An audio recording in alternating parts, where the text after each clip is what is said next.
ইনশাআল্লাহ। আর ভাই নেতা হিসেবে ওই কথাই বলবেন যে কথা আপনি পালন করতে পারবেন। আপনার ইরান তুরানের কোনো কথা বলার দরকার নাই, বাড়তি কোনো কথা বলার দরকার নাই যেটা আপনি পূরণ করতে পারবেন না।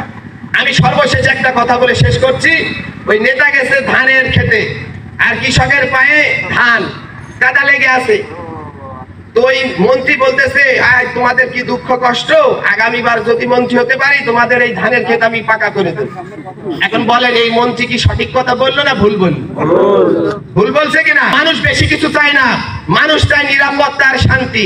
সঠিকভাবে সে তার পরিবারের ভিতরে তার সন্তান নিয়ে নিরাপদে বসবাস করবে, তার সন্তানদের সুশিক্ষায় শিক্ষিত করবে, তাদের খাদ্যের যে প্রয়োজন এটাকে ঠিক রাখবে, স্বাস্থ্য সেবাটা সে সঠিকভাবে পাবে, আর সে রাত্রে বাড়ির ভিতরে শান্তিতে ঘুমাতে পারবে। এতটুকু নিশ্চয়তা দিলে আশা করি এই ফুলচন্ডি ইউনিয়নে সর্বোচ্চ ভোট ধানের শীষে আসবে ইনশাআল্লাহ। এই আমি আপনাদের সবার সুস্বাস্থ্য দীর্ঘায়ু কামনা করে আগামীতে যে কর্মী সভা হবে এবং 28 তারিখের জনসভায় আপনাদের সর্বোচ্চ উপস্থিতি কামনা করে, আপনাদের সবার সুস্বাস্থ্য দীর্ঘায়ু কামনা করে, আপনাদের সবার মঙ্গল কামনা করে আমি আমার সংক্ষিপ্ত বক্তব্য এখানে শেষ করছি। সবাইকে ধন্যবাদ। বাংলাদেশ জাতীয়তাবাদী ধন্যবাদ।